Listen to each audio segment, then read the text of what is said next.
안녕하세요. 사연 읽어주는 남녀입니다. 오늘도 와주셔서 감사드리며 그럼 오늘의 사연 바로 시작하겠습니다. 안녕하세요. 저는 40대 중반 여성입니다. 인생을 40년 넘게 살면서 사주나 점을 많이 보러 다니진 않았지만 재미삼아 인터넷 사주를 보거나 용하다는 점집을 소개받아 갈 때도 매번 공통적으로 듣는 얘기가 있어요. 부족함 없는 인생이지만 단 하나 남자복이 없다. 돈복도 있고 일복도 있는데 사주 자체에 남자가 없다. 죽을 때까지 혼자 살 팔자다. 그중 어떤 점쟁이는 어쩌다 자식은 얻을지 몰라도 서방은 없을 거다라는 소리도 했었어요. 처음에는 엄청 불쾌했지만 나중엔 그래 그럴만도 하다 생각했습니다. 사실 저는 살면서 단 한 번도 예쁘다는 소리를 들은 적이 없었고 굳이 따지자면 못생긴 편에 속하거든요. 어릴 때는 당연히 불만이 많았습니다. 엄마는 나를 왜 이렇게 낳았을까? 다른 애들은 예쁘고 날씬한데 나는 왜 눈도 작고 코도 작고 그 와중에 얼굴은 너무 동그랗고 키는 중학교 2학년 이후 자라지 않아 155에 머물렀으며 거기다 상체 비만이기까지 하거든요. 엄마는 제가 외모에 대한 불만을 털어놓을 때마다 말씀하시길 대신 넌 머리가 좋잖아. 예쁘게 생긴 애들보다 훨씬 공부 잘하는데 뭐. 그리고 너 못생기지 않았어. 엄마 눈에는 네가 제일 예뻐. 엄마 눈엔 제일 예쁘다. 그게 거짓말이란 생각은 안 해요. 모든 엄마 눈에는 내 딸이 가장 예쁘니까요. 그리고 실제로 전 엄마 말씀대로 공부를 꽤 잘했습니다. 중학교 땐 늘 반에서 5등 안에 들었고요. 고등학교 가서는 더 잘했어요. 고등학교 들어가서 공부에 더 집중할 수 있었던 이유는 그때가 가장 못생겼던 시기라 이성에 관심 두느니 공부가 낫겠다 싶어 열심히 했었죠. 공부는 배신하지 않았으니까요. 19살까지 지방에서 살다가 대학 입학하면서 서울로 올라왔습니다. 대학 때도 역시 공부만 했어요. 성인 됐다고 나름 꾸미고 다니긴 했는데 고등학교 3학년 내내 찐살이 빠지지 않아 아무리 돈을 들여도 안 예쁘더라고요. 대학교 2학년 때 과 선배랑 잠깐 연애 비슷한 걸 하긴 했지만 그냥 흐지부지 끝났고 그렇게 공부만 한 덕에 그 어렵다는 회계사 시험을 한 번에 붙어 보란 듯 당당하게 회계사가 되었습니다. 검사, 의사, 변호사는 아니지만 그래도 나름 사짜 직업이라고 소개팅이나 선이 정말 많이 들어왔어요. 그럭저럭 조건 맞으면 얼른 결혼해서 가정이나 꾸리자 생각해 기회 생길 때마다 다 만났는데요. 정말 다양한 남자들이 나오더군요. 만나자마자 연봉 얼마냐 묻는 사람도 있었고 제 외모를 대놓고 평가하는 사람도 있었고 개뿔 아무것도 볼 거 없는데 돈만 많은 사람, 외국에서 오래 살다 와서 한국말 대화가 거의 안 되는 사람 등등 별의별 사람을 다 만나봤습니다. 선시장이 어떻게 돌아가는 건지 한 번은 2년 전에 선본 사람을 또 만난 적도 있었다니까요. 가장 이상적인 결혼은 자연스럽게 연애하다 결혼으로 꼴이 나는 건데 저는 그게 잘 안 됐습니다. 늘 일에 파묻혀 살다 보니 남자 만날 기회가 거의 없었거든요. 그래서 어느 순간 포기했어요. 부모님도 능력 있으니 혼자 살아도 된다며 애써 긍정적으로 생각하시더라고요. 그렇게 35, 40을 훌쩍 넘기고 있었습니다. 일이 엄청 많아서 일주일 내내 야근을 하던 때였어요. 그 많던 일을 다 털고 집에 가려는데 사무실 직원이 모처럼 마사지를 받으러 가자길래 호기심에 따라 나섰습니다. 온몸이 단단하게 굳어있기도 해서 마사지 받으면 시원해질까 궁금하더라고요. 제가 자주 가는 마사지숍 있거든요. 거기 진짜 끝내줘요. 태국 현지 마사지 저리 가라라니까요. 특히 원장님 손맛이 아주 그냥 기가 막혀요. 아마 새로운 세상을 만나실걸요? 사무실 직원은 끝내준다고 했지만 사실 처음엔 그냥 그렇더라고요. 침대에 발랑 누워 남의 손에 몸을 맡긴다는 게 영 어색했거든요. 그런데 바로 거기서 새로운 세상은 만나지 못한 대신 뜻하지 않게 반가운 사람을 만나게 됐습니다. 손만 끝내준다던 원장 선생이 제 몸을 여기저기 꾹꾹 누르던 중 의뢰 그렇듯 소소한 얘기들을 나누게 됐는데 알고 보니 저와 중학교 동창이더라고요. 당시 친한 사이는 아니었지만 그래도 서로 기억은 하고 있었습니다. 저는 대학교 때 서울로 올라왔고 그 친구는 결혼하면서 신랑 따라 서울에 왔대요. 이미 9살 아들도 있고 마사지샵 운영한 지는 2년쯤 됐다고 했습니다. 중학교 때로 기억을 더듬어 보면 그 친구는 아주 조용한 학생이었어요. 제가 부러워했던 예쁘게 생긴 애들 중 한 명이기도 했는데 유난히 머릿결이 좋았고 무엇보다 교복 치마 아래로 보이던 가느다란 종아리가 참 예뻤습니다. 그렇다면 그 친구에게 나는 어떻게 기억되고 있을까 물었어요. 넌 항상 책만 보고 있었어. 한 손엔 볼펜, 한 손엔 천하장사 소시지 들고. 맞아요. 제가 그때 그 소시지를 거의 달고 살았거든요. 그 친구는 마사지 하는 동안 남편 얘기, 아들 얘기, 또 일 얘기 등을 해줬습니다. 그래서 저도 제 얘기를 대충 했죠. 나는 아직 결혼 못했다. 지금은 이런저런 일을 한다. 그런데 참 이상했어요. 처음에는 아프기만 하고 불편했던 마사지가 거의 끝날 무렵 되니 조금 더 받고 싶다라는 생각이 들더라고요. 진짜 그 친구의 손맛이 좋은 건지 아니면 오랜만에 친구 만나 얘기 나눈 게 좋은 건지 그 후로 시간이 날 때마다 종종 마사지를 받으러 갔습니다. 한 번은 마사지 끝나고 집에 가려는데 친구가 뭔가를 챙겨주더라고요. 이거 가져가. 오늘 너 온다길래 일부러 챙겨왔어. 돈만 많이 벌면 뭐하니? 혼자 살면서 밥이나 제대로 먹겠어? 오이소박이랑 묵은지 볶은 거야. 이거 진짜 밥도둑이다. 당황스러울 만큼 고마웠습니다. 가끔 엄마가 올라오셔도 대부분 외식만 해서 누군가 저에게 반찬을 챙겨주는 건 처음이었거든요. 그래서 저도 뭔가 보답하고 싶다는 생각이 들더라고요. 너 아들 있댔지? 내가 장난감이라도 사줄까? 예, 우리 아들 장난감 갖고 놀 나이 한참 전에 지났고 요즘엔 종일 전화기만 붙잡고 살아. 그냥 마사지 받으러 자주 오기나 해. 전 어느새 그 친구 손맛에 길들여져 쿠폰도 길게 끊고 틈나는 대로 마사지를 받았습니다. 그런데 넌 왜 결혼 안 했어? 너 정도면 여기저기서 서로 데려가려고 할 텐데. 회계사면 되게 인기 많은 직업 아닌가? 그렇지도 않아. 어릴 때부터 주변에 남자가 별로 없더라고. 애당초 짝 없이 혼자 살 팔자인가 봐. 아니야. 어딘가 다 짝은 있어. 내 주변에 괜찮은 사람이 있으면 소개라도 해주고 싶은데 네 수준에 맞는 사람이 있을까 모르겠다. 그 친구가 진짜 남자를 소개해줄 거란 기대는 안 했지만 마음 써주는 게 참 고마웠습니다. 그러던 어느 날 과자를 주며 한번 먹어보라길래 얼떨결에 먹었는데 참 맛있더라고요. 그래서 무슨 과자냐고 물었죠. 응, 이거? 우리 오빠가 싱가포르 왔다 갔다 하면서 사업하잖아. 우리 아들 주라고 종종 사다 줘. 사실 이 샵도 거의 오빠 돈으로 차린 거야. 어릴 땐 맨날 나 구박하고 그랬는데 그래도 나이 드니까 오빠밖에 없더라. 왜 그런지 믿잖아요. 모든 정성을 아들한테만 쏟는 집. 친구네가 딱 그랬답니다. 하나밖에 없는 아들이라고 비싼 과외 시켜 좋은 대학 보내고 시골 땅 팔아서 유학 보내고 반면에 딸은 대학을 가든지 말든지 신경도 안 썼다네요. 정성 쏟은 만큼 오빠는 유명 대기업에 취직했고 몇 년 전부터 자기 사업을 시작했는데 나름 꽤 잘 나가서 현재 성수동 어딘가 연예인들 많이 사는 주상복합에 살고 있대요. 그래? 오빠 결혼했지? 너희 오빠 정도면 되게 괜찮은 여자랑 했겠네. 그랬지. 유학 때 만난 잘 나가는 집 여자랑 결혼했는데 재작년에 이혼했어. 올케가 사치가 좀 심했거든. 사실 사치 정도야 그냥 봐주고 넘어갈 수 있는데 골프 치러 다니면서 남자를 만났더라고. 그래도 오빠는 끝까지 이혼 못한다 했는데 죽어도 그 남자한테 가겠다는데 어떡해? 결국 도장 찍어줬지 뭐. 아마 애가 있었으면 이혼 안 했을지도 몰라. 그런데 다행히도 애가 없어서 그냥 깨끗이 헤어진 거지. 사실 오빤 결혼하자마자 바로 애 낳고 싶어 했는데 괜히 이 핑계 저 핑계 대면서 올케가 계속 피했거든. 결론적으로는 잘 됐지 뭐.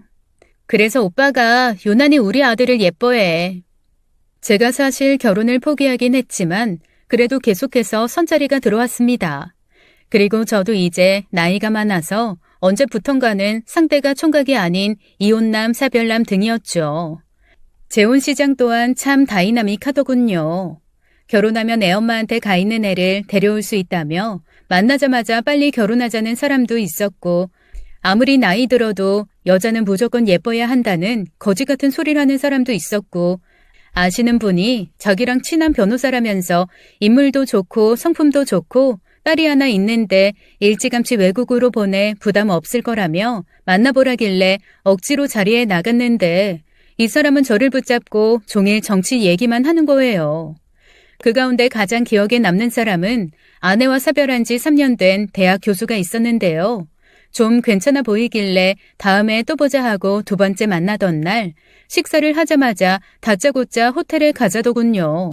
그래서 이게 무슨 무례냐 했더니 우리 나이가 뭐 알 거 모를 거 이미 다 아는 나이잖아요. 괜히 질질 시간 끌지 말고 맞춰볼 건 빨리 맞춰봅시다. 말 같지도 않은 개소리를 하길래 인사도 없이 자리에서 일어나 나와버렸어요. 그야말로 선자리가 일하는 것보다 더 피곤하더라고요. 그 정신나간 교수 때문에 기분이 너무 나빠서 그 길로 친구에게 마사지를 받으러 갔습니다. 그리고 그날 있었던 얘기를 해줬죠. 어머머? 별 미친놈이 다 있다. 에휴, 그래도 난 네가 부럽다. 너는 좋은 사람 만날 수 있는 희망이라도 있지. 나처럼 철없을 때 결혼해서 이미 애까지 낳고 살면 모든 남자를 돌로 봐야 되잖아. 부럽다 부러워. 얘는 부럽긴 뭐가 부럽니? 나는 네가 더 부러워. 사실 누구나 살아보지 못한 인생은 다 부러운 거잖아. 저희는 이렇게 서로를 위로했습니다. 다음 날, 전날 만났던 교수에게 미안하다며 문자 메시지가 왔는데 무참히 씹었습니다. 그리고 다짐했어요. 그래, 혹시나 하는 기대 버리고 그냥 혼자 살자. 멀쩡한 사람이 40 넘도록 혼자 있을 리 없고 애 딸린 사람이라도 괜찮다 했던 생각도 너무 아니랬어. 남의 자식 키울 생각 말고 내 몸 하나만 잘 건사하자. 그런데 인연이라는 게 뭔지 그 후 7개월 뒤 저는 결혼이라는 걸 하게 됐습니다. 며칠 밤을 새서 일을 마무리하고 홀가분한 기분으로 마사지를 받으러 갔어요. 그때 친구가 그동안 고민 많이 했다며 아주 조심스럽게 얘기를 꺼내더라고요. 내가 이런 말 한다고 이상하게 듣지 말아줘. 그냥 대충 생각한 거 아니고 나름 심사숙고하고 얘기하는 거야. 네가 그동안 선본 남자들 얘기할 때마다 뭐 그런 남자들이 있나 분명 어딘가 괜찮은 사람이 있을 텐데 왜 자꾸 그런 남자들만 들러붙나 했거든. 그리고 그때마다 자꾸 우리 오빠 생각나더라고. 그래서 말인데 너 우리 오빠 한번 만나보는 거 어때? 친구 오빠에 대한 환상이라는 게 어릴 때는 몰라도 나이 들면 거의 없어지잖아요. 그 오빠의 이혼 스토리를 들었을 때도 아, 그런 경우도 있구나라는 생각만 했지 전혀 다른 생각은 없었거든요. 그런데 친구가 그렇게 나오니 당황스럽더라고요. 그리고 저처럼 40 넘어 싱글로 지낸 사람이라면 다들 공감할 텐데 주변에 있는 싱글들을 억지로 끼워 맞추는 경우들이 많아요. 얘도 혼자고 쟤도 혼자니 그냥 둘이 결혼해라. 혼자 늙어가느니 남은 사람들끼리 의지하며 살아라 하면서요. 그래서 친구도 그럴 거라 생각해 거절했습니다. 니네 오빠는 스펙도 좋고 능력도 좋으니까 나보다 더 괜찮은 여자 만날 수 있을 거야. 그리고 나에 대해선 굳이 신경 쓰지 마. 사실 그동안 손자리 나갔던 건 부모님 성화도 있고 또 소개해주는 사람들 성의를 무시할 수 없어서 나갔던 거야. 솔직히 나 결혼 생각 접었고 혼자 살고 싶어. 20살 이후 여태 혼자 살아서 누구랑 함께 산다는 게 오히려 더 불편할 것 같고 이젠 엄마하고도 같이 살기 힘들 것 같아. 이렇게 얘기하니 친구도 수긍하더라고요. 그런데 며칠 후 회계 상담받고 싶다며 2명의 남자가 사무실로 찾아왔는데 얘기 나누다 보니 그중 한 명이 친구의 오빠더라고요. 동생이 소개해주더라고요. 중학교 동창이라면서요? 자기 회사 일 때문에 상담받으러 온 게 아닌 함께 온 사람이 진짜 고객이었는데요. 처음엔 남자 둘이 왔길래 같은 회사 사람들인가 보다 했는데 상담 끝나고 일어서면서 자기의 신분을 밝히더군요. 저는 몇 년째 회계일 봐주는 선배가 있거든요. 그런데 갑자기 이 친구가 아는 회계사 있냐길래 동생 친구라 궁금하기도 하고 마침 시간이 비어서 저도 함께 와봤어요. 그리고 며칠 후 친구와 식사 자리를 갖게 됐습니다. 그동안 마사지 받으러 갈 때마다 반찬도 챙겨주고 원래 정해진 프로그램보다 더 비싼 서비스도 해주고 고객 소개시켜준 것도 고맙고 무엇보다 늘 제 푸념까지 다 들어줬기에 언제 밥 한 번 사야겠다 생각했었거든요. 친구나 저나 늘 시간에 쪼들렸기에 점심시간에 짬을 내서 밥을 먹고 있는데 갑자기 누군가 친구에게 아는 척을 하는 거예요. 며칠 전에 사무실에 찾아왔던 친구의 오빠였습니다. 너 여기 웬일이야? 샵에 있어야 될 시간 아니야? 안녕하세요. 며칠 전에 사무실에서 인사드렸죠? 친구 오빠도 사업상 약속이 있어 식사하고 나가는 길에 저희를 본 거라네요.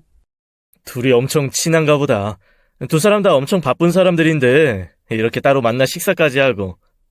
가볍게 대충 인사를 하고 오빠는 일이 있다며 가버렸는데요. 식사 마치고 계산하려고 보니 앞서 나간 분이 계산을 다 했다는 거예요. 오빠도 참, 계산했으면 했다고 말이라도 하고 가지. 너 있다고 괜히 멋있는 척하고 싶었나 봐. 이렇게 되니 제 입장에선 좀 미안하잖아요. 내가 밥 사기로 한 건데 어쩌다 얻어먹은 셈이 됐으니까요. 신경 쓰지 마. 우리 오빠 돈 많아. 정 미안하면 요 앞에서 와플이나 사줘. 결혼하면 철든다던데 친구는 일찍 결혼한 탓인지 대화를 하면 할수록 속이 깊다는 생각을 많이 했습니다. 저도 나름 절친이라 생각했던 친구들이 몇 있긴 했는데 결혼 후 아이 낳고 점점 멀어지거나 또 다른 친구는 미국으로 이민을 갔고 대학 동창이나 같은 회계사 친구들은 이상하게도 만나서 얘기 나누면 편치가 않더라고요. 그저 돈 늘 돈 얘기뿐이었거든요. 그런데 이 친구는 조금 달랐습니다. 남편 벌이가 시원치 않다고 했지만 그래도 늘 남편 챙기는 모습이 좋아 보였고 초등학생 아들에 대해서도 다른 애엄마들과는 달리 극성 떠는 법이 없었어요.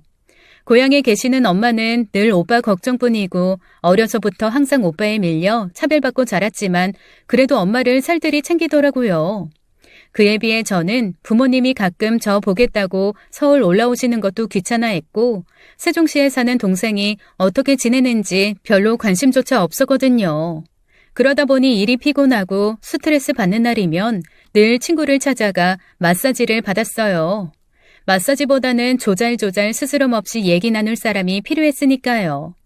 그리고 며칠 후 친구의 오빠에게 직접 전화가 왔습니다. 거래처 대표가 회계에 대해 상담받고 싶다길래 저를 소개해줬다는 거예요. 참 고마웠어요. 그리고 저도 모르는 사이 친구의 오빠가 점점 궁금해졌어요. 친구가 내 얘기를 얼마나 했을까? 나에 대한 첫인상은 어땠을까? 나에게 상담받은 지인들은 만족했을까? 혹시 별로라고 얘기하진 않았을까? 그리고 내가 미혼인 거 알 텐데 혹시 날 어떻게 생각할까? 하지만 제 입장에서는 적극적으로 나설 수는 없었습니다. 친구의 제안을 거절하기도 했고 무엇보다 혼자 사니 외로웠나 보다 하는 인상을 주고 싶지 않았거든요. 그런데 그쪽에서 먼저 밥 한번 먹자는 거예요. 괜찮다고 거절해야 되나 고민을 좀 했는데 오히려 그게 더 이상할 것 같아 오케이 했습니다. 그리고 이번엔 밥값을 꼭 내가 계산해야지 하는 생각도 했고요. 그렇게 날을 잡아 식사를 하며 이런저런 얘기를 나누게 됐는데 선자리와는 확실히 다르더라고요. 서로의 일 얘기, 무엇보다 이혼남의 고충, 독신녀의 고충을 얘기하며 서로에 대해 공감을 많이 하게 됐습니다. 그날 이후 저희는 매일매일 안부를 묻는 사이가 됐고 제 친구이자 그의 여동생에겐 당분간 비밀로 하자며 본격적인 연애를 하게 됐죠. 제가 그 사람에게 가장 마음에 들었던 부분은 언제나 일을 우선으로 둔다는 것이었어요. 저와 약속을 했다가도 일 때문에 캔슬하는 경우가 많았는데 그게 전혀 불쾌하지 않았습니다. 혼자 사는 사람들에게 일이 얼마나 중요한지 누구보다도 잘 아니까요. 그리고 얼마 후 제 휴가에 맞춰 그 사람의 해외 출장에 동행을 했고 그렇게 싱가포르에서 청혼을 받게 됐습니다. 내가 자기에 비해 많이 부족하고 연애라는 걸 해본 지도 너무 오래돼서 어떻게 해야 로맨틱한 감동을 줄 수 있는지 모르겠다.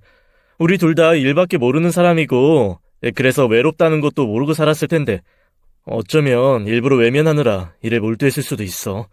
적어도 난 그래. 비슷한 사람들끼리 이제부터 진짜 외로움 채워보자. 본인은 감동 주는 법을 모른다고 했지만 전 매우 감동받았고 처음 받는 프로포즈에 살짝 어리 빠진 상태로 주저없이 오케이를 해버렸죠. 일이 이렇게 되니 이제는 친구에게 모든 걸 털어놓을 수밖에 없었습니다. 나 결혼할 것 같아. 니네 오빠랑. 어? 그게 무슨 소리야? 말도 안 돼. 지금 농담하는 거지? 믿을 수 없다는 반응을 보이더군요. 그래서 그동안의 일을 자세히 설명했죠. 둘 다 뭐야? 난 전혀 눈치 못 챘는데. 거봐, 내 촉이 맞았잖아. 어쩐지 둘이 잘 어울릴 것 같더라고. 너무너무 축하하고 진짜 고맙다. 너라면 우리 오빠 안심하고 맡겨도 될 것 같아. 나 사실 우리 오빠 계속 저렇게 혼자 살면 어떡하나 걱정 많았거든. 엄마가 이 사실 알면 얼마나 좋아하실까? 고마워. 정말 고마워. 친구는 축하한다는 말보다 고맙다는 말을 더 많이 했어요. 만날 사람은 어떻게든 만나게 된다고 그게 저에게 해당하는 얘기라 생각했습니다. 양가 부모님 모두 고향에 계셨기에 저희가 내려가 상견례를 하게 됐는데요. 너 정도면 총각한테 시집가고도 남는데 이혼남이 뭐야, 이혼남이. 그나마 애는 안 딸렸다니까 허락하는 거야. 좌우지간에 결혼식 올리고 서둘러 애부터 낳아. 너 아직 충분히 애 낳을 수 있어. 사실 결혼을 결심하긴 했지만 아이에 대해선 깊게 생각해보지 않았습니다. 그냥 생기면 낳고 안 생기면 말고 했지만 솔직히 제가 나이도 있고 해서 아이가 쉽게 생길 거란 기대는 안 했어요. 일단 결혼식은 그 사람이 두 번째 결혼이라 조촐하게 가족끼리 모여 올렸습니다. 그래서 저희 사무실 사람들도 초대 못했지만 별로 섭섭하지는 않았어요. 결혼식은 무조건 화려해야 하고 그동안 뿌린 축의금 싹 다 걷어야 된다는 생각 같은 건 애당초 없었으니까요. 남편이 살던 주상복합은 월세였는데 마침 계약이 끝난다고 했고 사무실을 조금 넓은 곳으로 옮길 계획이었다길래 월세 보증금은 그쪽에 보태는 걸로 하면서 신혼살림은 제가 살던 아파트에서 시작하게 됐습니다. 엄마는 굳이 왜 그래야 하냐, 집은 남자가 해오는 거 아니냐고 하셨지만 어차피 제 명의니까 상관없었고 따로 혼수할 필요도 없어서 그다지 손해볼 건 없었어요. 신혼의 달콤함 그 전까지는 참 유치한 말이라 생각했는데 유치하면서도 무척 달콤하긴 하더라고요. 아침 일찍 출근해 저녁에 녹초가 되어 들어와 서로의 일과를 공유하고 쉬는 날엔 남들처럼 극장도 가고 산책도 하고 마트 가서 장도 보고 특별할 거 하나 없는 평범한 일상들이 남편이란 존재와 함께하니 모든 게 새로웠어요. 이래서 다들 그렇게 손붙잡고 팔짱 끼고 다니는구나. 이래서 짝이라는 게 필요하구나. 진즉에 알았어야 될 인생의 진리를 다 늦게 알게 되었죠. 물론 결혼이라는 게 마냥 좋은 날만 이어지는 게 아니라는 것도 알고 있었습니다. 평생 꿀이 뚝뚝 떨어질 것 같았지만 몇 년 안 돼서 죽이네 살리네 하는 부부들을 워낙 많이 봤으니까요. 그런데 저에겐 그런 날이 생각보다 좀 빨리 오더라고요. 결혼하고 석 달 정도 흘렀을 무렵 남편의 귀가가 늦어지기 시작했습니다. 물론 저도 종종 야근하는 날이 있었지만 그래도 늦으면 늦는다 꼭 연락했거든요. 하지만 남편은 좀 이상했어요. 저녁 먹고 들어갈게 라는 메시지만 보내고 그 후론 통 연락이 안 되더라고요. 카톡도 전화통화도 전혀 반응이 없었습니다. 그리고 새벽녘에 들어와서는 업체 사람들과 술 마시느라 늦었다. 시끄러운 데 있어서 전화소리 못 들었다. 늘 같은 얘기뿐이었죠.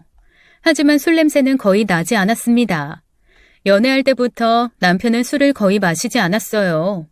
저 역시 술을 좋아하는 편이 아니라서 이 사람이 술을 좋아하는지 싫어하는지조차 관심이 없었는데 결혼한 이후에 술자리 핑계대는 날이 너무 많은 거예요. 우리 오빠 술 거의 못 마셔. 그것 때문에 스트레스도 많더라고. 사업하려면 술을 좀 마셔야 되는데 자기는 조금만 먹어도 어지럽다면서 술 잘 마실 수 있는 약은 왜 안 파냐고 늘 그랬거든. 나름 이해는 됐어요. 남자들 사회생활이라는 게 다 그러니까 일반 직장인도 아닌 사업하는 사람이니까. 그런데 어느 날은 날이 밝도록 안 들어오더라고요. 무슨 일이 생긴 건 아닐까 덜컥 겁이 나서 이제는 시누이가 된 친구에게 아침부터 연락을 해봤는데요. 그래? 싱가포르에서 조사장 들어왔나 보네. 그 사람 들어오면 거의 밤새서 술 먹거든.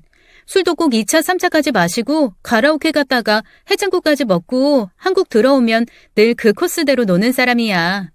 아무리 그래도 오빠는 집에서 기다리는 사람 생각해서 연락 좀 해주지.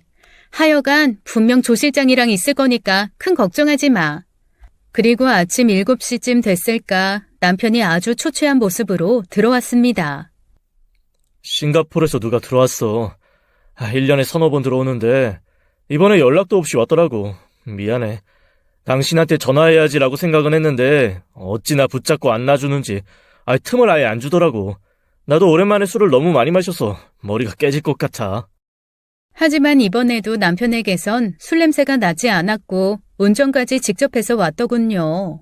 솔직히 그때까지만 해도 그냥 그러려니 했습니다. 별일 아니라 생각하고 넘어갈 수 있었던 거는 신우의 말과 남편의 말이 일치했고 무엇보다 집에 들어온 남편은 실제로 누군가에게 엄청 시달리고 온 모습이었거든요.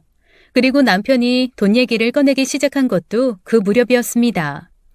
갑자기 직원이 둘이나 퇴사하게 되는 바람에 퇴직금을 줘야 하는데 여윳돈이 없다며 제게 돈을 빌리더라고요. 적은 돈이 아니었기에 선뜻 내주기 망설여졌지만 어쩌겠어요. 이젠 남이 아닌 내 남편이잖아요. 그래서 반드시 갚아야 한다. 아무리 부부 사이지만 한두 푼도 아닌 돈을 그냥 줄 순 없다고 단단히 못을 박았죠. 그리고 얼마 후 모처럼 일찍 퇴근하고 신우의 샵에 마사지를 받으러 갔는데 근처에서 남편을 보게 됐습니다. 어딘가에서 나와 차에 타는데 보조석에 누가 앉아있길래 유심히 봤지만 여잔지 남잔지도 구분이 안 되더라고요. 그래서 다가가 말을 걸려는 순간 차가 출발해버리길래 급하게 전화를 걸었죠. 방금 전에 나 못 봤어? 당신 차 있길래 아는 척 하려고 했는데 급하게 가버리던데 누구랑 어디 가는 거야? 그랬어? 지난번에 와인 사들고 집에 왔던 유 대표 기억하지? 지금 유 대표랑 같이 있어. 누구 좀 만나서 같이 저녁 먹기로 해서 약속 장소로 이동 중이야. 유 대표라는 사람 당연히 기억합니다. 결혼하고 얼마 안 돼서 집에 한번 왔었거든요. 정식으로 초대했던 건 아닌데 지나가는 길에 들렸다며 고급 와인을 선물 주고 갔어요. 그런데 참 이상한 게요. 그 유 대표라는 사람은 100m 전방에서도 알아볼 수 있을 만큼 덩치가 어마어마하게 큰 사람이었거든요. 그 정도 거구가 차에 앉아 있었다면 당연히 알아봤을 텐데 왜 내 눈에 안 보였을까 좀 의아했죠. 하지만 더 이상했던 건 신우의 태도였습니다. 나 방금 요 앞에서 오빠 봤거든? 근데 뭐가 그렇게 바쁜지 슝 가버리길래 아는 척도 못했어. 어머, 아깝다. 조금만 일찍 왔으면 우리 아들도 봤을 텐데. 우리 아들 방금까지 여기 있다가 삼촌이 모처럼 밥 사준다고 데리고 나갔거든. 외숙모도 같이 가면 더 좋았을 텐데 미리 전화 좀 하고 오지. 순간 몸이 얼어붙는 줄 알았습니다. 뭐지? 남편은 분명 유 대표라고 했는데 얘는 왜 자기 아들이라고 하지? 그때부터였어요. 남편과 신우이 두 사람의 말과 행동을 의심하기 시작한 게요. 내가 모르는 뭔가가 있다라는 확신이 들었습니다. 물론 이제 막 결혼한 사이였기 때문에 나보단 신우가 남편에 대해 더 많이 아는 건 당연했어요. 또 팔은 안으로 굽는다고 나의 의심을 신우에게 털어놔봤자 자기 오빠 변호할 게 뻔했기 때문에 한동안 전 아무 말도 하지 않았죠. 그러다 명절이 다가왔어요. 결혼 후 첫 명절이라 남편과 함께 시댁에 내려갔는데요. 참고로 시아버지는 10여 년 전에 돌아가셨기 때문에 어머니 혼자 살고 계셨어요. 바쁜 며느리 내려온다고 음식 장만도 거의 다 해놓으셨고 며느리한테 예뻐 보이고 싶었다면서 파마도 새로 하셨답니다. 그런데 하룻밤 자고 다음날 아침 준비를 돕기 위해 주방에 나갔는데 어머니가 좀 이상했어요. 계속해서 여러 번 같은 말을 반복하시는 거예요. 제가 고사리 나무를 엄청 좋아하거든. 근데 올해는 유난히 고사리 값이 비싸더라. 많이 묻혀서 니들 올라갈 때도 챙겨줄라 했는데 고작 이것밖에 없어. 우리 아들 고사리 좋아한다. 올해는 고사리 값이 비싸다라는 말을 5분 간격으로 하시는 겁니다. 처음 2번은 그러려니 했는데 3번, 4번, 5번 하시는 걸 보니 가슴이 철렁 내려앉았어요. 아무래도 치매 증상 같더라고요. 그게 다가 아니었습니다. 밥 먹고 다 같이 소파에 앉아 TV를 보고 있는데 갑자기 이상한 말씀을 하시는 거예요. 지난번 고구마 보낸 거는 제대로 챙겨 먹인 거야? 너는 언제 그렇게 머리를 길렀니? 니네 강아지는 죽었어? 전혀 알아들을 수 없는 얘기를 하셨습니다. 남편도 자기 엄마가 이상한 얘기 한다는 걸 알아차리고는 순간 얼굴이 굳더라고요. 곧바로 어머니와 함께 서울로 와서 연휴 끝나자마자 대학병원에 모시고 갔는데 결과는 예상대로였습니다. 치매가 맞고 이미 진행이 많이 된 상태라더군요. 남편도 신우도 어머니를 집에 모실 수 없었기에 결국 어쩔 수 없이 요양원에 모시기로 했는데 두 남매가 어찌나 울던지 제 입장에선 그동안 정들 틈도 없던 시어머니지만 그래도 마음이 아프더라고요. 결혼하겠다고 처음 인사드리러 간 날 제 손을 꼭 붙잡으시며 고맙고 고맙고 또 고맙다라는 말을 하셨어요. 이혼한 아들에게 시집 오겠다는 처녀가 고마운 게 당연했겠죠. 결혼한 후에도 쓸데없이 전화 걸어 이것저것 꼬치꼬치 묻지도 않으셨고 가끔 안부 전화 드리면 내 아들 잘 챙겨라 라는 말을 차마 당당하게 하진 못하고 거의 사정하듯이 당부만 하셨거든요. 어머니를 모실 요양원은 제가 아는 분을 통해 소개받았고 그러는 과정에서 어쩌다 처음 들어가는 비용을 제가 지불하게 됐습니다. 불만은 없었어요. 저도 나름 번다면 버는 사람이고 며느리로서 그 정도는 괜찮다고 생각했거든요. 그런데 이후로 남편이 요양원비를 내지 않더라고요. 어머니 요양원에서 연락 왔는데 당신 그동안 요양원비 안 보냈어? 아, 맞다. 못하고 있었네. 이따 출근하자마자 해결할게. 그러나 해결되지 않았습니다. 그 후로 남편에게 두어 번 더 얘기했지만 요양원 측에서는 계속 저에게 연락을 해왔고 부모님을 모셔놓고 돈을 안 내고 있을 순 없기에 일단은 제가 급하게 해결을 했어요. 그런데 그뿐만이 아니었습니다. 사실 저희 집 식구가 달랑 2명이라 공동생활비가 많이 나가지 않았어요. 집에 있는 시간도 거의 없어서 관리비도 적게 나왔고 식사도 각자 밖에서 해결하는 경우가 많았죠. 또 각자의 수입에 대해선 서로 건드리지 않기로 결혼 전에 약속을 했기에 남편 월 수입이 얼마나 되는지 정확히 알 순 없었습니다. 목동에 아파트 하나를 갖고 있고 주식계좌에 적지 않은 돈이 있다는 것만 알고 있었어요. 남편은 몇 년 전 주식으로 좀 큰 돈을 만졌다고 했습니다. 그래서 그 돈으로 신우 샵 차리는데 많이 도와준 거래요. 오래전부터 신혼에 사는 게 녹록치 않아 동생에게 꽤 많은 돈이 갔다고 했습니다. 하나밖에 없는 동생이니 그럴 수도 있겠다 생각했고 신우도 늘 오빠한테 도움 많이 받고 산다고 했거든요. 그런데 남편이 자꾸만 제게 돈 얘기를 하는 거예요. 자기야, 나 오늘 안으로 싱가포르에 돈 보내야 되는데 혹시 여윳돈 좀 있어? 아니, 나는 그나마 있던 거 지난주에 다 주식 계좌에 넣었거든. 다음 주에 바로 줄게. 당신 전에 직원들 퇴직금 준다고 빌려간 돈은 왜 안 줘? 돈 있으면 내 돈부터 갚고 주식에 넣었어야 되는 게 맞지 않아? 그러려고 했지. 근데 주식이 그때 들어가는 게 적기였거든. 지금 한창 오르고 있으니까 그것까지 다 합해서 다음 주에 줄게. 안 그래도 주식에 들어간 돈 이제 슬슬 빼야 될 타이밍이긴 하거든. 전 어쩔 수 없이 남편에게 또 돈을 보냈습니다. 그리고 그럴 수밖에 없었던 이유가 또 하나 있었어요. 시어머니가 요양원에 들어가는 걸 보면서 느낀 바가 있습니다. 내가 나중에 저렇게 되면 누가 날 돌봐줄까? 24시간 옆에 붙어서 챙겨주지 못해도 병원 데려가고 요양원에 보내줄 사람이라도 있어야 할 텐데 답은 하나밖에 없더라고요. 아이였습니다. 그래서 아이를 가져야겠다는 생각이 들었고 산부인과에 가서 검사도 받았어요. 아직 충분히 가능한 상태라고 하더군요. 그래서 장차 아이 아빠 될 사람이니 니꺼 내꺼 따지는 게 너무 속물 같다는 생각이 들었거든요. 그리고 아이 문제에 대해 남편에게 조심스레 얘기를 꺼냈습니다. 나 어제 산부인과 다녀왔어. 아직 충분히 아이 낳을 수 있대. 나 아기 갖고 싶어. 그래, 사실 나도 그 비슷한 생각했어. 우리 더 늦어지기 전에 노력해보자. 신우 역시 쌍수 들어 찬성하더라고요. 생각 잘했어. 안 그래도 더 늦기 전에 아기 낳으라고 말하고 싶었는데 솔직히 내가 참견할 문제가 아닌 것 같아서 꾹 참았거든. 요즘 40대에 애엄마 되는 사람들 되게 흔해. 절대 안 늦었어. 와, 나도 이제 조카 생기겠네. 하지만 저 혼자 노력한다고 되나요? 남편은 말로는 노력하자 했지만 전혀 도와주지 않았습니다. 일주일의 평균 5일은 제가 잠든 후에 들어왔으니까요. 그리고 얼마 후 또 한 번 이상한 광경을 목격하게 됐어요. 제 차가 고장나 남편 차를 타고 출근하는 길이었습니다. 오랜만에 남편 차 탔던 건데 보조석 문 옆에 아이 장난감이 있더라고요.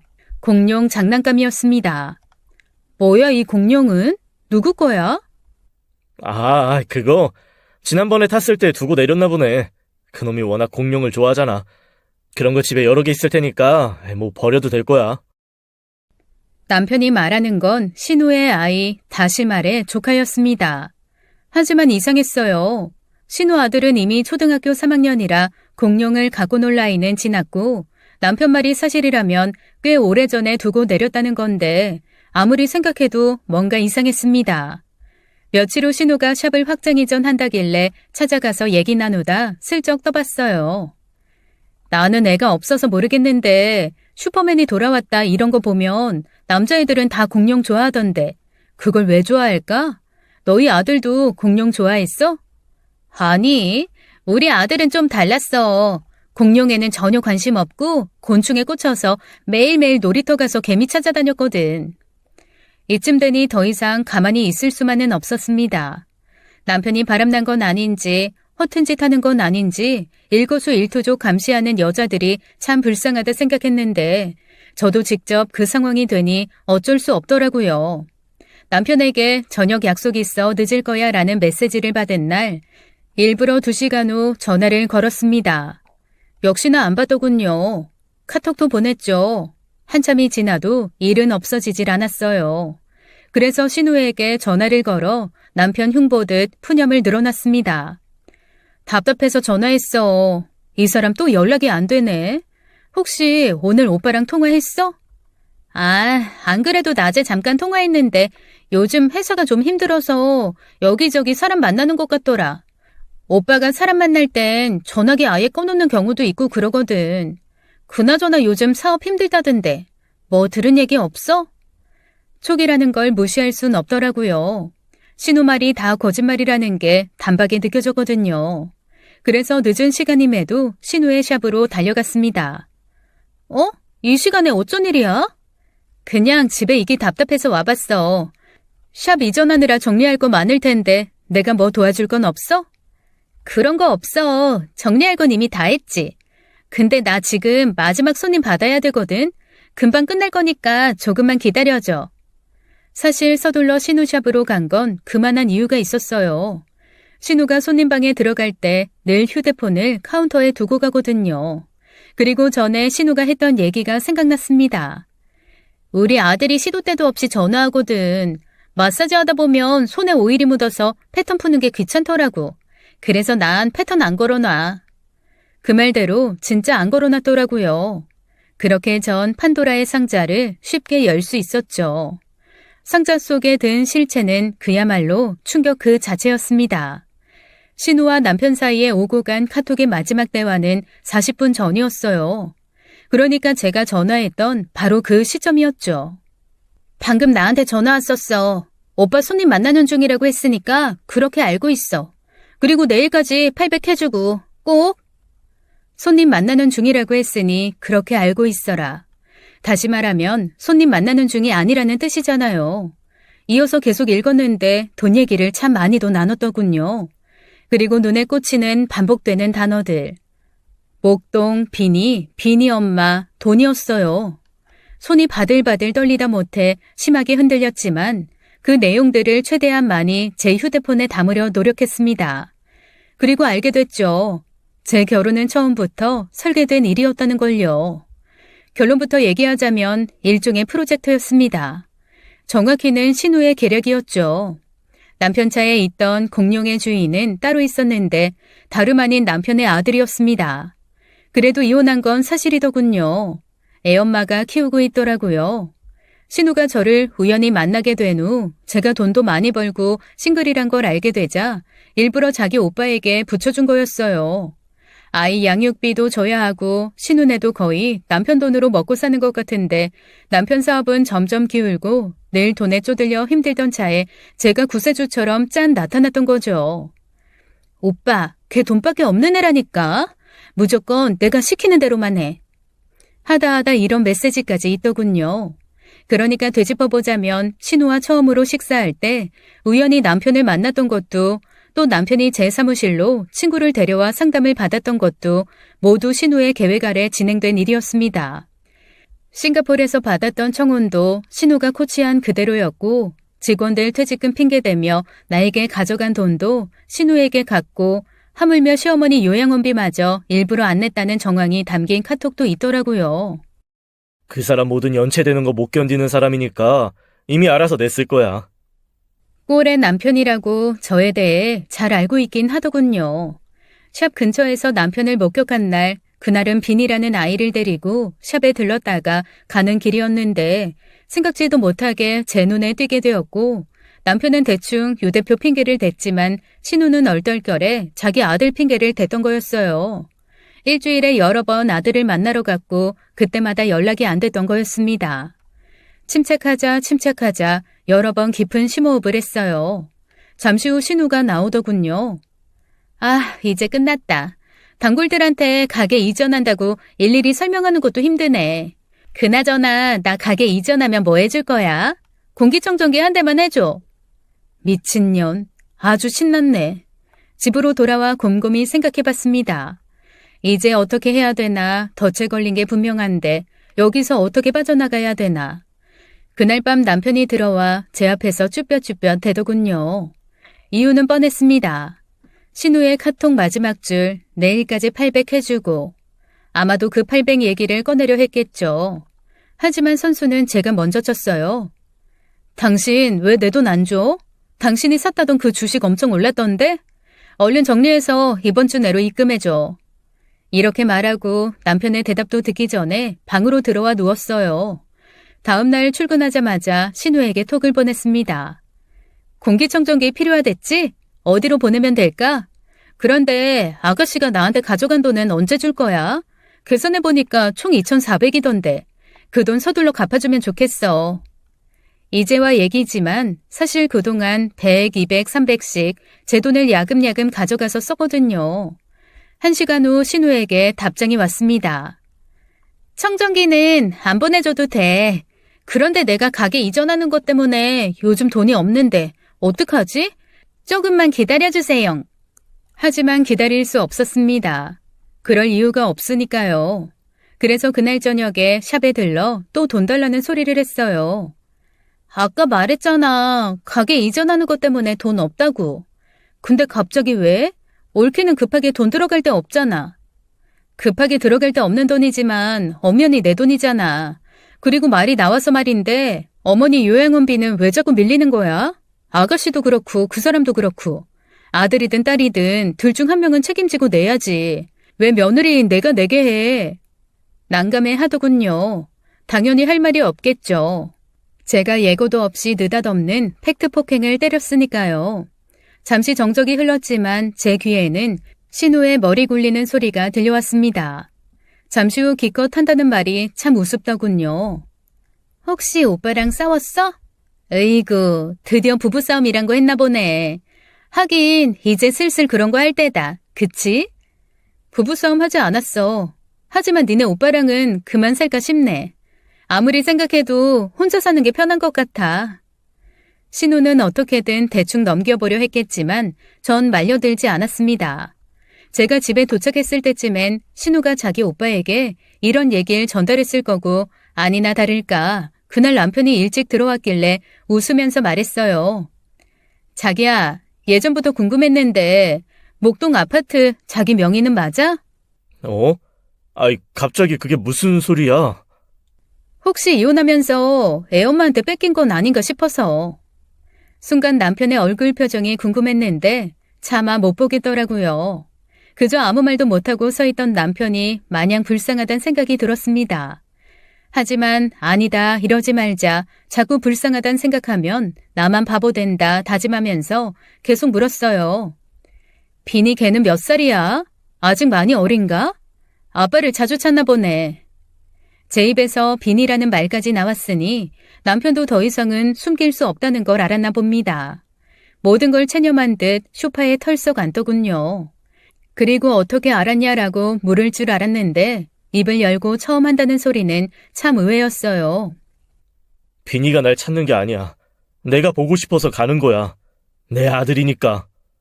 이 상황에 칭찬할 건 아니지만 그래도 솔직히 말하니 다행이더군요. 그리고 집안을 쭉 훑어봤습니다. 신기하게도 혼자 살던 때랑 결혼한 후랑 거의 바뀐 게 없더라고요. 다시 말해 남편은 몸만 나가면 되는 거였던 거죠. 내가 얼마나 알고 있는지 궁금하지? 그래야 당신도 당신 동생도 어디서부터 어떤 핑곗거리를 찾아야 되나 연구해야 될 테니까. 자기야, 일단 내 얘기부터 들어봐. 다 설명할게. 아니? 듣는다고 달라질 게 있나? 들어봤자 기분만 더 나빠질 것 같고 그냥 당신이 서둘러 나가주는 게 좋겠어. 나 불편하게 사는 거 싫거든?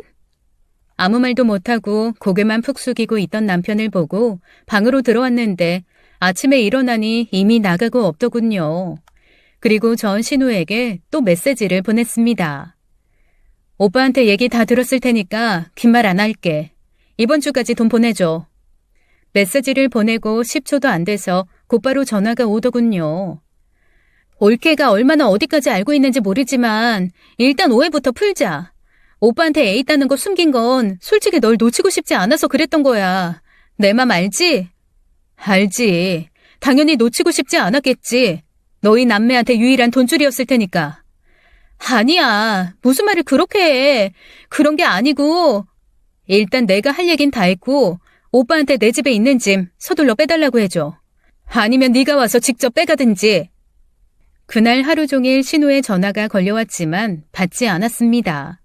그리고 저녁에 두 남매가 사이좋게 집에 와서는 남편은 대역죄인 마냥 소파에 앉아 고개 숙인 채 있고 신우는 저를 붙잡고 울더라고요. 다 솔직히 말할게. 사실 내가 몇 년 전에 주식이랑 코인 투자했다가 돈을 좀 날렸어. 남편 알면 나 진짜 죽거든. 일단 오빠가 간신히 막아주긴 했는데 아직도 갚을 돈이 많아. 계산해보니까 두 사람이 가져간 내 돈이 1억 정도 되던데 그런데도 아직 갚을 돈이 남았다고? 대단하다. 대체 얼마를 날린 건지 모르겠지만 어쨌든 내가 상관할 바는 아니고 무조건 내 돈부터 갚아주면 좋겠어. 미안해. 당장은 돈이 없어. 조금만 기다려주면 안 될까? 너는 돈도 많잖아. 내가 돈이 많든 적든 넌 나한테 돈을 갚아야 돼. 내 통장 잔고는 네가 신경 쓸 일이 아니지. 그리고 돈이 없긴 왜 없어? 샵 팔아도 되고 저 사람 사무실 정리해도 되잖아. 그리고 어머니 요양원비 내가 넉 달치 냈거든? 그것도 얼른 줘. 자기야, 우리가 어떻게든 갚을 테니까 일단 시간을 좀 주면 안 될까? 미안하다, 시간을 달라. 제가 두 사람에게 들을 말이 그것밖에 없다는 걸 알기에 더 이상 말을 서고 싶지 않았습니다. 왜? 왜 나는 돈도 주고 시간도 줘야 되는데? 아니, 그러고 싶지 않아. 하루라도 빨리 서두르는 게 좋을 거야. 이렇게 코너에 몰리니 신우가 갑자기 지 오빠에게 큰 소리를 치더군요. 그러게 목동엔 왜 그렇게 자주 갔어? 누가 반겨준다고? 애당초 바람을 왜 펴서 집도 뺏기고 아들도 뺏기고 이게 뭐야 이게? 아, 그랬구나. 바람나서 이혼했구나. 정말 가지가지 했더라고요. 그리고 신우 이 멍청아, 네 오빠 때문에 걸린 거라고 생각하지? 아니야, 네가 허술해서 걸린 거야. 한편으론 고맙더라고요. 그 허술함 덕에 제가 살았으니까요. 안방 드레스룸에 있는 당신 옷 트렁크에 대충 넣어놨어. 거실이랑 서재에 있는 것만 빼가면 될 거야.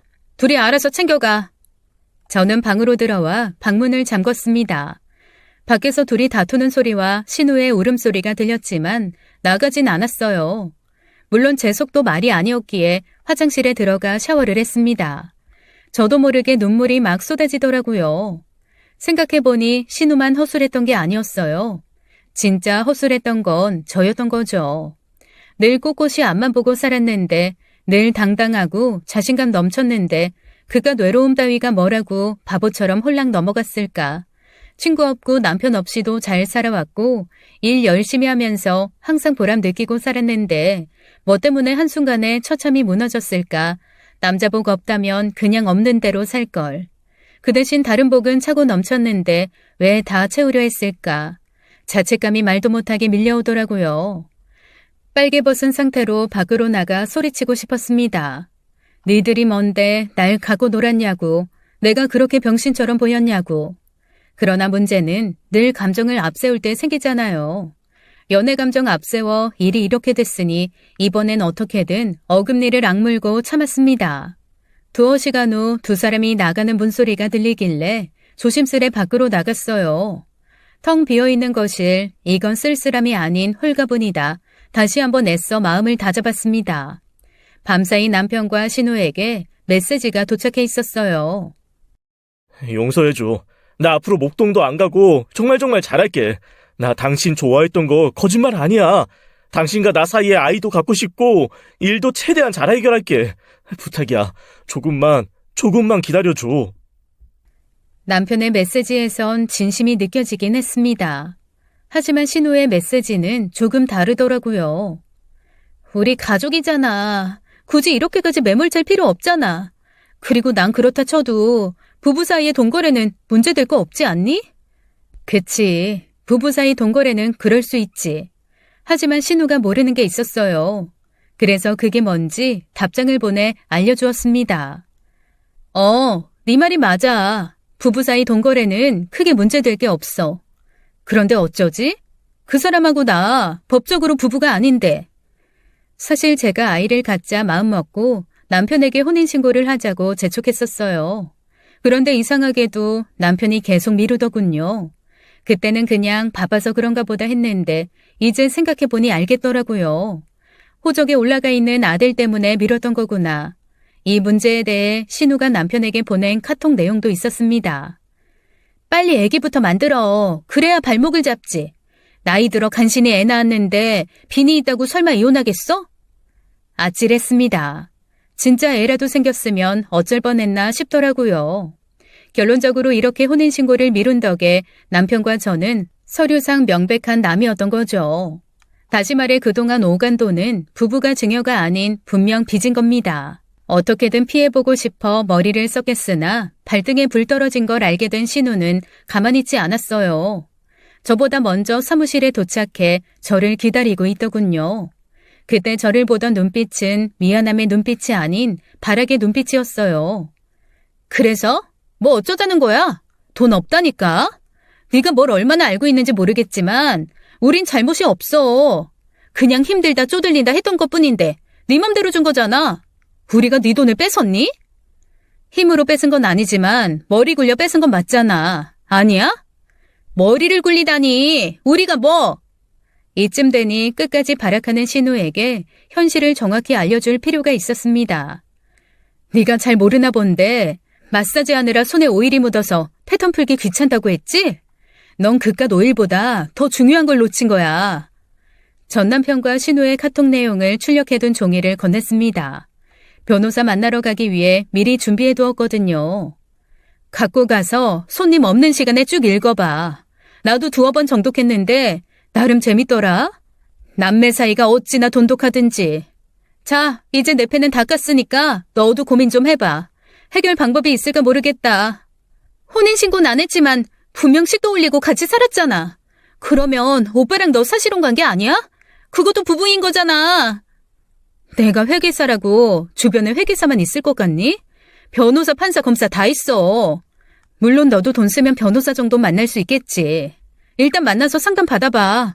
네가 어떤 패를 들고 나올지 나도 궁금하다. 나 이제 일해야 되거든?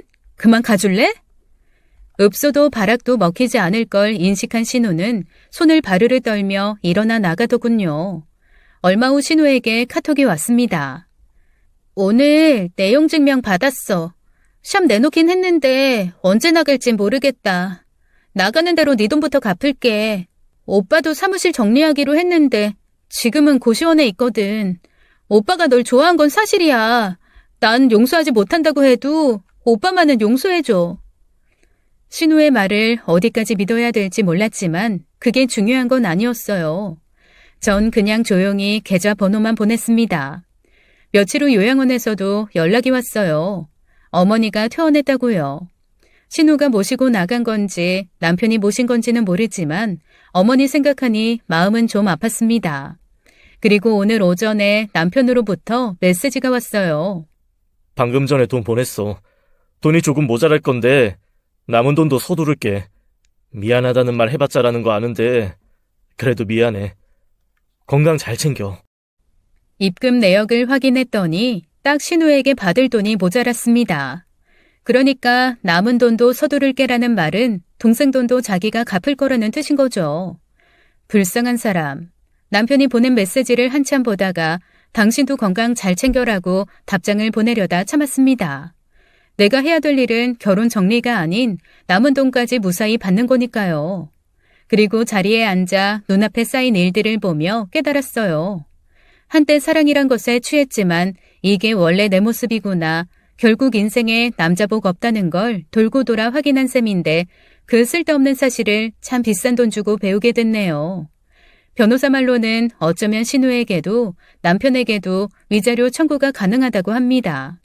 구질구질하게 그깟 위자료 받아 뭐하나 싶은 생각도 들었지만 가능하다면 해보려고요. 남매에게 농락당한 게 억울해서가 아닌 나름 돈 관리하는 직업 가진 입장에서 끝까지 직업정신 발휘해보려고요. 지금까지 제 얘기 들어주신 싱글 여성분들이 있다면 꼭 당부하고 싶은 말이 있습니다. 혹시라도 사랑에 빠진다면 부디 헤어나올 수 있을 만큼만 빠지길 바래요. 술이든 사랑이든 과하게 취하면 꼭 사고 나니까요. 감사합니다. 지금까지 사연 읽어주는 남녀였습니다. 끝까지 시청해주신 여러분 감사드리며 저희는 다음 사연으로 돌아올게요. 감사합니다.